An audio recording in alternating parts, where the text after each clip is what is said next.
Hey friends, it's Dimitri with Nebraska Streetwear. So I wanted to just do a drive and chat with you guys because why not? Right now I am running some errands. Typically around noon, it's close to noon, I will have lunch and run some errands if need be, especially if they're out of town. So there's the town I'm in, and then next door there's another town, basically like 15 minutes away. That is where I go to the UPS sometimes, or to some stores to get some supplies or something like that. But anyways, that's where I'm going. I actually have to get some frames for the vintage print ads that I sell on my website. And here's a learning point for you guys. So the reason why I'm doing that is because if you sell posters online, so if you design your own or you resell ones or whatever, you want to have a picture, preferably a picture. I know a lot of people, they do the mock-ups, and they can look pretty good, you know, where you have the poster in like a frame and stuff, and it's like from a stock photo. A lot of brands do that. The reason why they do that is because sometimes they're selling hundreds and hundreds of posters, right? So if you click on the exact image, you'll have a mock-up automatically of what it could look like in a frame. But what I want to do, and what I think is a better idea, is maybe just pick one picture and put it in a frame, put the poster or the whatever you're framing, put it in the frame, and then take a photo of it in real time in its context. So this is the learning point. When you do product photography, sometimes you want to have a photo of it in its context. So in this context, like a poster or a print ad, the context is in a frame, right? And that helps people visualize what it could look like in their room, in their living room, stuff like that. If you sell posters and it's just like basically just like a scan from the computer, or even like a digital mock-up of it, which is even worse, like the entire poster is digital, everything's digital, people just don't really have enough context that helps them make a purchasing decision. If they see it in real life, a picture of it, it kind of gears them to be a purchaser of it. And it's just like a psychological thing. It works really well with clothing as well. If you're running your brand and you are posting images of your clothing online, the best route to go is to take a physical photo of the item that you're selling and post it, not a mock-up. You want to avoid posting mock-ups as much as possible. Sometimes I do it and brands do it because you might not have the inventory in right away. But once you get it in, you know, you can switch it out and do that. So that's always the goal, is to post real stuff. And then even a step further that you can take is, like I mentioned before, context. So the context with the t-shirt would be a person, like a model, is wearing it, and they are in an environment where it's either highlighting the shirt or it makes sense for the shirt. So for instance, if you made a t-shirt and it was a popular t-shirt, you know, in streetwear I've seen a lot, is like, it says like gun range on it. So let's just say, for example, you made a t-shirt then the theme is a gun range. So an appropriate context where you can take modeling shots of that shirt, or just product shots of that shirt, like laying on a table or something, would be in a gun range, right? And this helps visualize in the customer's brain what they could look like wearing a t-shirt, or what the actual product looks like. And it does a lot more than just the product photography on the website. Now for me, I have posted, so obviously I have my website as a product photo. In the past, I have posted multiple times, like another shot on the product listing with a model wearing it. However, I've had a little bit less of that because back when I started, I was very fortunate to have a good friend that was kind of into modeling, and we would always hang out and take photos. And when I started my brand out, I was very, very geared into photography. So I had like, I I basically was a photographer, like an amateur photographer. I even got paid to do some photo shoots for people, stuff like that. I still retain a lot of that skill, although I'm probably rusty right now. That helped a lot because I would take professional photos, and I had a professional camera, which I still have. And I would take photos of my friend wearing the t-shirt, and they look really cool, and they were aesthetic, and each photo series matched kind of with the theme and the feeling of the t-shirt design. So that's another thing with context. You want to place the things in the context if it's possible. If you just have clean product shots of the physical item and that's it on the website, that's totally good as well, and that will be sufficient, because not every website has the product in context or with models and all that kind of stuff. And using models and that kind of stuff, that's a whole nother layer of complexity that's added to your brand that can help with conversions, but it's something that you have to think about. If you're not like in my kind of position where you have a friend or like family members that are good at modeling, stuff like that, you have to go out, find a model. Oftentimes you're gonna obviously have to pay for that, unless they are just starting out and they want free photo shoots and that kind of stuff, and you kind of make a swap where they get professional photos and you get their modeling shots. Oftentimes you want to get like a modeling contract, and it says how the images are going to be used and what context and yada yada, that kind of stuff. So that is a whole other thing, and you don't necessarily have to worry about that if you're just starting your brand and all that kind of stuff. Just get good product shots. Other things that I'm doing. Gotta go to UPS right now. I'm gonna drop off some packages. The other day I went to the embroidery place that's in the other town here and picked up some hats. They got them done early. Check these out. These are super cool. It's a parody of the USPS logo, like United States Post Office, and I did one that says United States Post Apocalypse. That was a sticker that I had for over a year, maybe like 2 years. I had that sticker on my website, and it's been selling. And one day I was just looking at it and like, man, I need to make a hat with it. It'd be so cool. And I got that idea because I was looking at some like vintage gear online. I like looking at vintage federal gear, like anything federal, like ATF, FBI, CIA, post office, especially the stuff from like the 60s, 70s, 80s, 90s. Anything from the federal government, I like that aesthetic. So I was looking at beanies that the post office had, and I found one that someone was selling online. I was like, oh dang, that looks so cool actually. And then that triggered my brain and got me thinking like, I need to make that design into a hat that I already had and laying around. And I made a navy blue version, and the reason why obviously is because this is like their standard color. I think this is like almost very, very close to the actual color that they use, and this is just like a blank hat, like they have multiple colors. And then I made a black one. So the learning point from that is, so if you're making a design, more often than not, try to aim to have a black version of that. So for this one, obviously the embroidery would be on a black hat.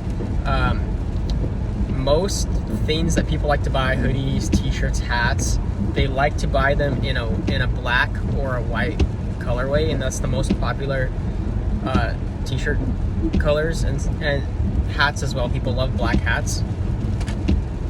So if it fits with the design and it makes sense, make a black version always. And then oftentimes I'll make a secondary color and a tertiary color. And typically, so let's say I'm making 100 hats.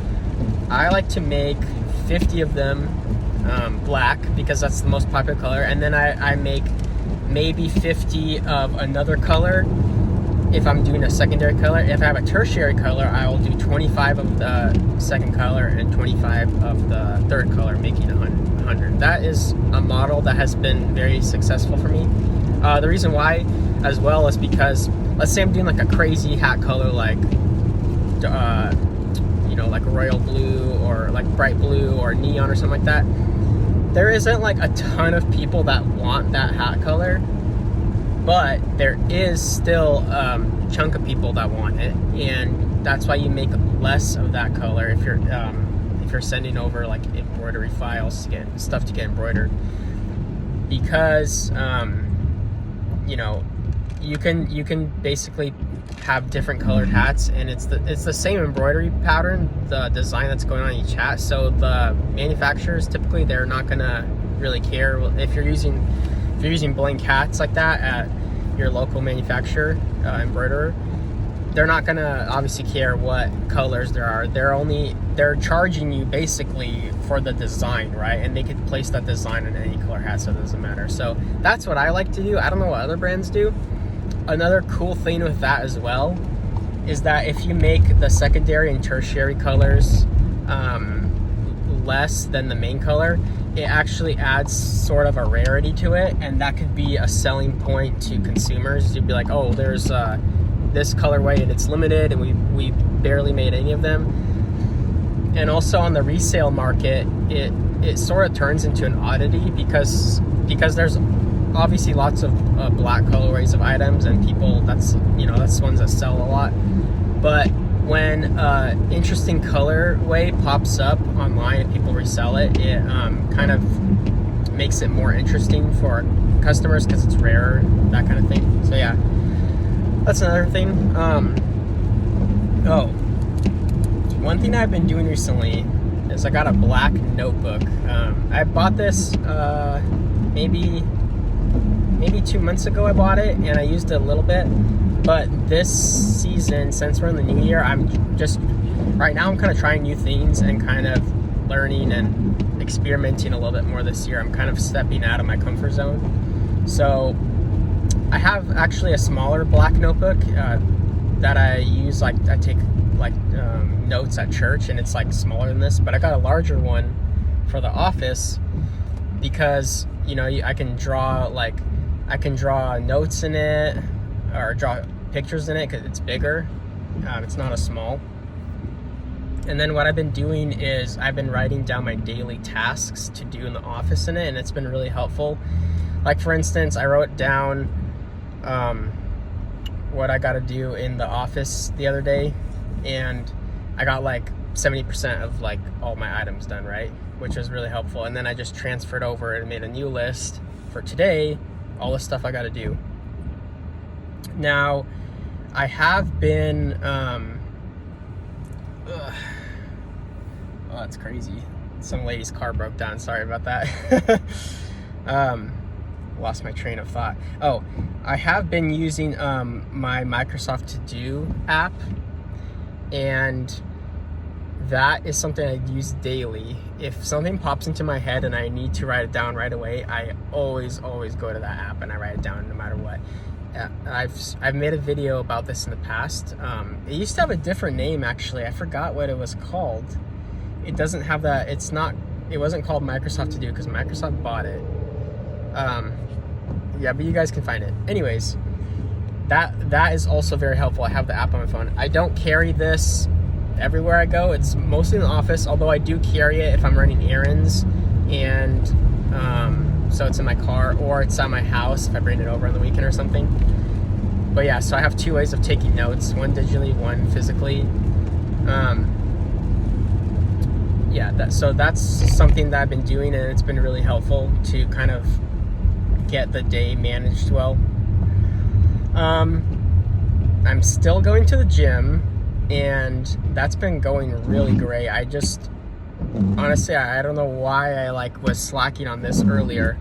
Every morning when I get into the office, I just feel way better. I feel way more energized. I have, my muscles feel really good. I feel more relaxed, because when I'm at the gym, I don't do super crazy strenuous workouts. That's not my goal, to get extremely jacked. I do want to get stronger, but mainly it's kind of a therapeutic thing, at least for now. I'm running, and then like a mile, get warmed up, and then I take like a really set time, like at least 10 minutes, and I stretch my entire body out, like everything, crack my back, do all that kind of stuff. And I feel like really, really great. And then I do lifting and all that kind of stuff, and take a shower, and then end it with cold water. That's a really good thing that you guys should try if you're looking on getting healthier. Using cold therapy, it basically like shocks your cells, and it's a form of I think it's called eustress. Eustress is a form of good stress on your body. There is obviously negative stress, which is mainly what we deal with, but eustress is stuff like cold therapy, going to the sauna, running, exercising, that kind of stuff. It's stressing your body in good ways that basically boosts your immune system, helps your cells, helps you mentally as well. And that's a good thing, you know, like you're just sweating out all the crap in your body, you're getting stronger, and then you just feel really good. And then ending your shower with like cold water for like 30 seconds, a minute, 2 minutes, that just like really shocks you for the day. If it just like feels so good at first, you're gonna like be afraid of it, you're not gonna want to do it, and it's gonna suck, but you get used to it over time. And you can start out with like kind of lukewarm water, then go to cool water, and then go to cold water, kind of gradually get into it. It feels really good. It just like really wakes you up for the day, and you feel energized. So yeah, if you're running your brand, starting a brand, definitely go to gym, go get your health on track. One thing I've noticed across everything I've studied with business, mentors, people that are successful, wealthy, that kind of stuff, almost all of them have some kind of thing where they put effort into exercise, eating well, kind of just general health. If you get that figured out, you'll be way more creative, way more productive, and just better at your business. It really does help a lot. Yeah, and that's basically how things have been going this week. It's been really good. I've been still on my goals, working hard on all of them, and even right now, another thing that I'm doing is at my church, we're doing like a 21-day fast, so 3 weeks, and this could be like a physical fast or fast from a lot of other things, and the goal is obviously spiritual goals, but you do get mental and physical benefits from all that as well. So you kind of, from my worldview, and a lot of people think like that, you have your spiritual realm, mental, and physical, right? You have like a trinity going on with yourself. And I've been fasting from like sugary things, so like no treats, anything like sugary. I've been abstaining from like just droning entertainment. A lot of times if I'm in the office, I'll turn on like Netflix or something and it's running in the background. So I got rid of that, and I replaced it with like beneficial things spiritually and mentally, you know. Another thing that I'm fasting from is, gosh, why can't I remember right now? I'm having a brain fart. So I have sugary things. Oh, social media, that's the big one. So I'm not on my personal social medias right now. Those are all just like dead right now to me. And it's been so great. And that's kind of a mental thing for me. So I'm not like mentally focused on that. It's not distracting me. And I've been like crazy productive, because it's like, okay, that stuff eats away maybe an hour or two out of my day for sure. Just being on social media, mindlessly scrolling. So I got rid of that, and I've been like really productive. My like mental state has been so much better. So I'm fasting from that. I've done fasts from social media in the past, like my own personal self, for myself, and they have been always very helpful and beneficial. So I strongly recommend you guys try that as well. And I probably will continue it longer and longer, not just 3 weeks, because it's just been so helpful. Anyways, I'm gonna get some coffee right now. I'm pulling into a little coffee shop I like to go to, Hope you guys enjoy this video. Hope you got tidbits of useful information for your business or clothing brand, and I will catch you guys later. Thanks.